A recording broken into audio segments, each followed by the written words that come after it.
I am the contrarian, and this is my world.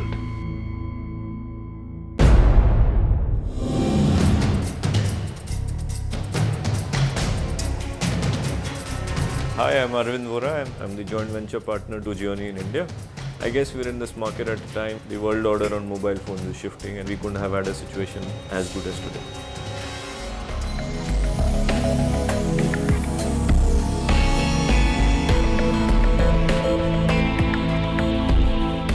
The top 3 mobile phone brands in the world will become the bottom 3 mobile phone brands in a few years. No. I'm not saying it.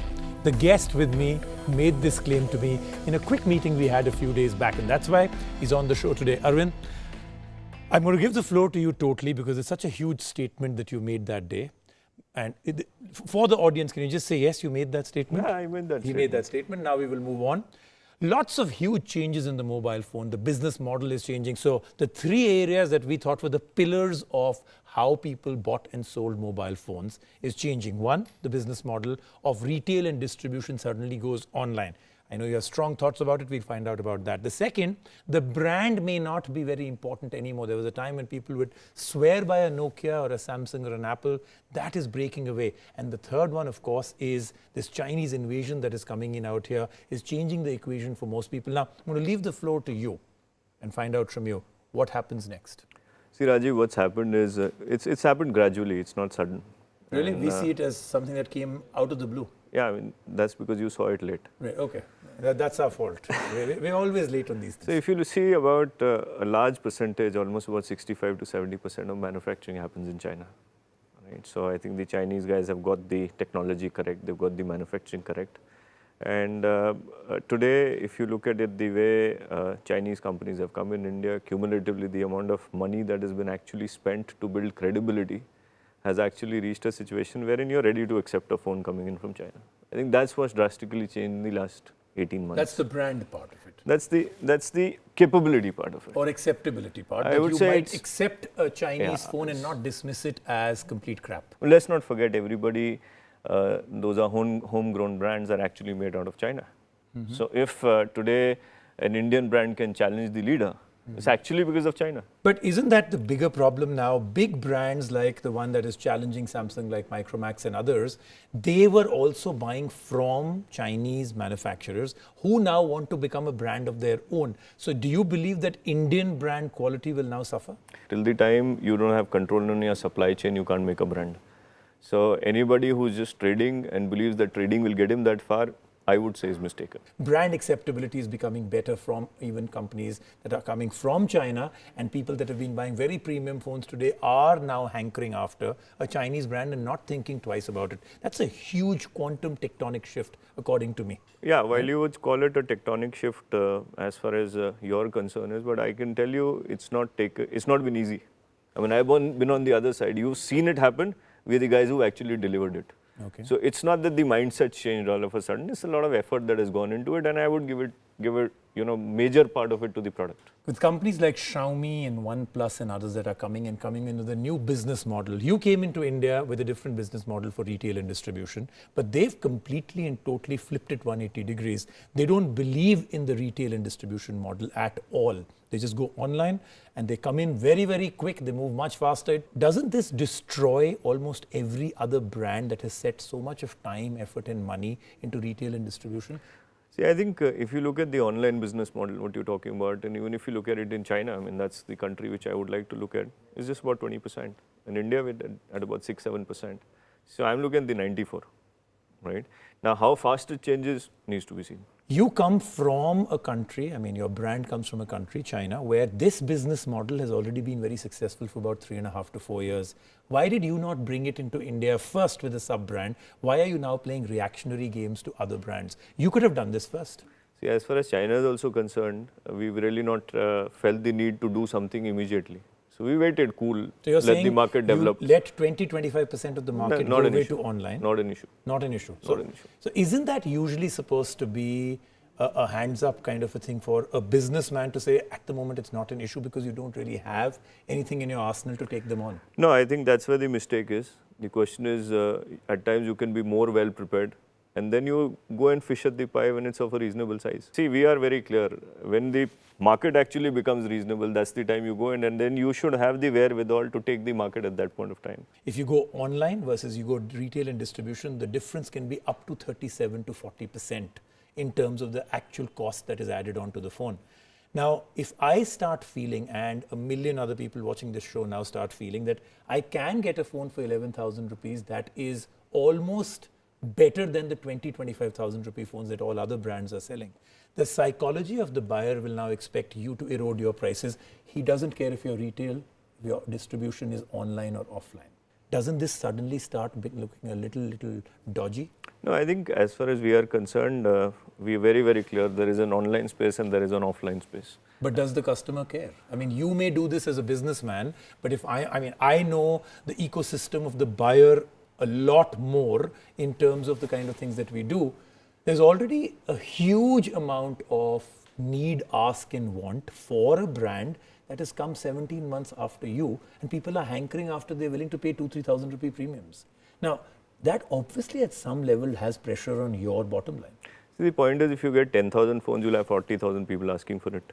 But that will change. Let's not dismiss a brand because of some slightly shifty PR work that they are doing, that they release 10,000 phones and have a sold out board every 10 seconds or 2 seconds or whatever it is.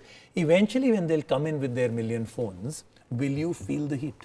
See, very honestly speaking, at this point of time, I think the confidence is at about 10s, 20,000. Those don't bother me at this point of time. When it comes to millions, I'm sure we'll have a better strategy in place. But again, let's play a what if game. Okay, sure. The what if game is that between the next 3 brands that are supposedly coming in, with OnePlus following and one more after that, if these 3 brands come in and between them they have a million phones, right, which is not really a very big deal, really, if they get their strategy right, will you then be forced, and will all brands be forced to reduce prices? There is a business model and each has its own merit.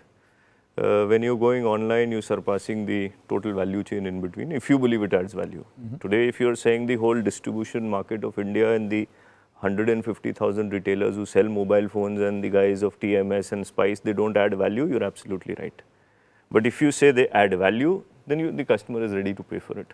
On the contrary, you have the online model which goes directly to the customer, and he says, okay, because I don't have this cost, I pass it on to you. So there is very, very clear-cut value that each model has. People do take a look at a phone at retail and go and buy online if the prices are better. Why will a customer care about value chain if at the end of the day, we're all selfish users?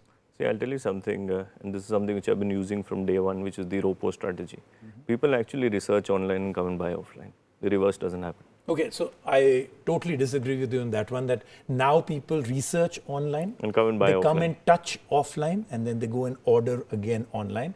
Because who doesn't want 10% lesser for a phone that they are buying? So I would totally disagree with you that. So wherever that research has come, you need to fire those people for sure.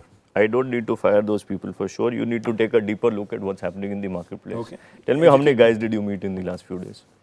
Tell me how many shops have closed down till date. Tell me how many brands have shown their backside to the market. At the end of the day, I understand your point, but this is the cusp, the start, the tip of the iceberg. Let's not say the entire iceberg has revealed all its glory. So at the end of the day, obviously this is the time. I mean, you either take action right now or you don't. I mean, you either lie back or you're not going to be able to do anything at all. No, as I told you, I am very clear, and I don't think any amount of cajoli is going to force me into saying that, my margins are under pressure, I'm going to do this, I'm going to do that. I am extremely, extremely clear.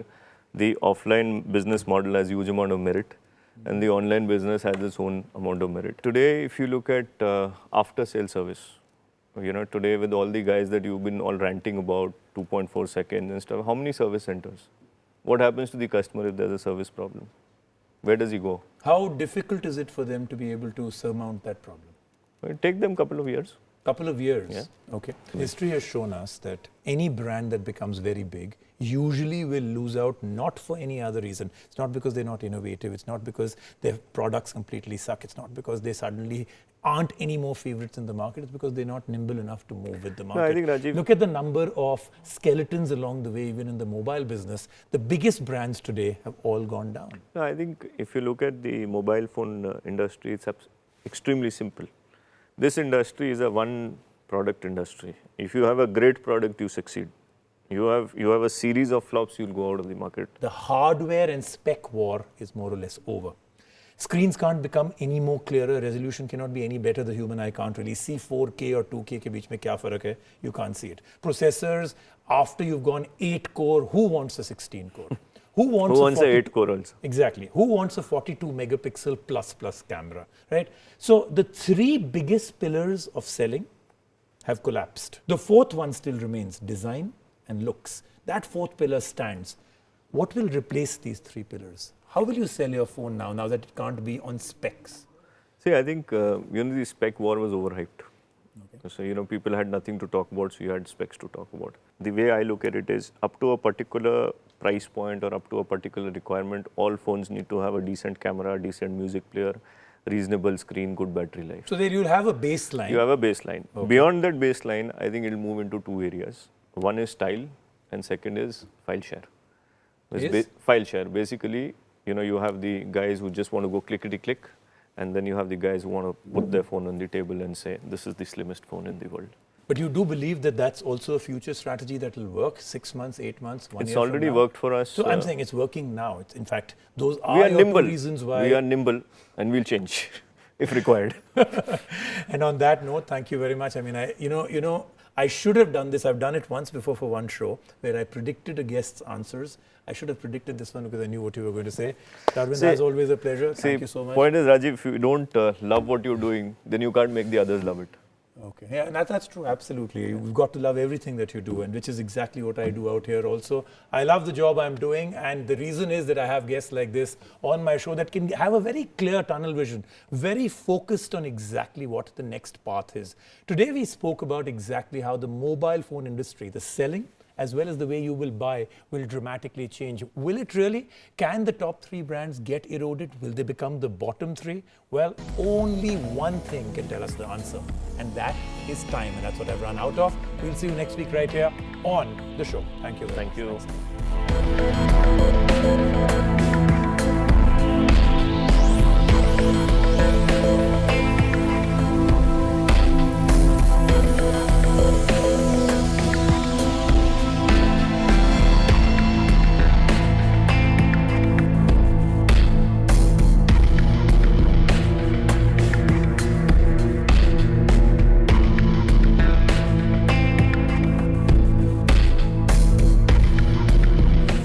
I am the contrarian, and this is my world.